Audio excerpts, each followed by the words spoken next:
about his alleged torture. He says he was physically assaulted whilst in custody of security services. Wine and 32 other activists were detained 3 weeks ago when the Ugandan government says stones were thrown at the president's convoy. Wine was charged with treason over the incident. Let's take a listen now to what he said.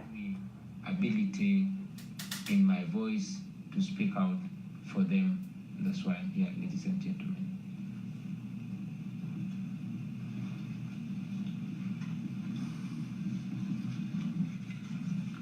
And yes, I'm also here to symbolize the resilience of Ugandans, to tell them that we still stand for justice, equality, freedom, and dignity for everybody.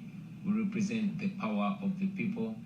Ugandans have always been wanting freedom. They've always been wanting to be the masters of their destiny. They've always wanted to live in a country where leaders are servants and the people are the true masters. And that is what we still advocate for. We advocate for people power, which indeed is our power.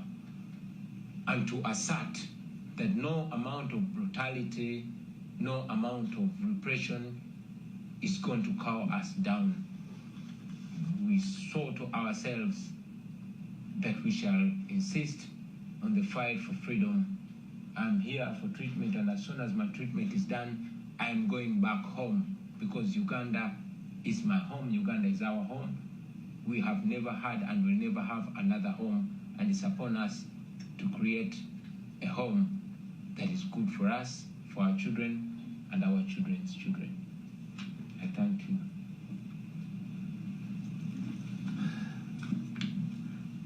Thank you, Bobby.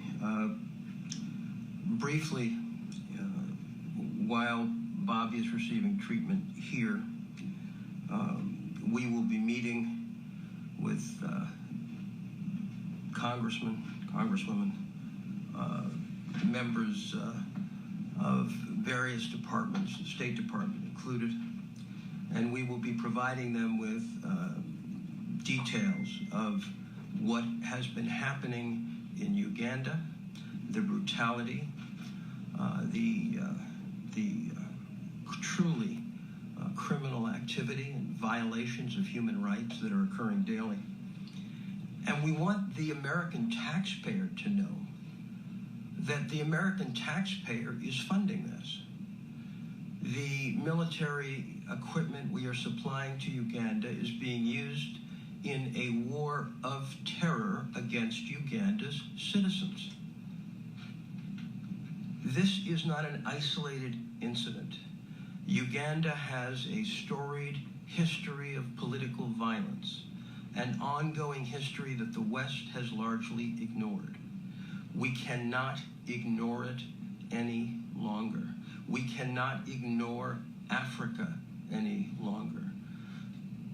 Within the last few weeks, the German chancellor was touring Africa, thank God.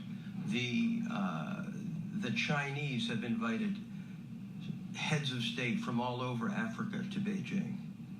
It is time for America's voice to be heard, and heard loudly, in terms of looking at, A, the Leahy Act. The fact is, American arms and American equipment have been used to torture Ugandans. We call on the U.S. government to immediately suspend military funding to Uganda, launch an investigation immediately into the use of U.S. equipment to torture Ugandan citizens. We are compiling a list.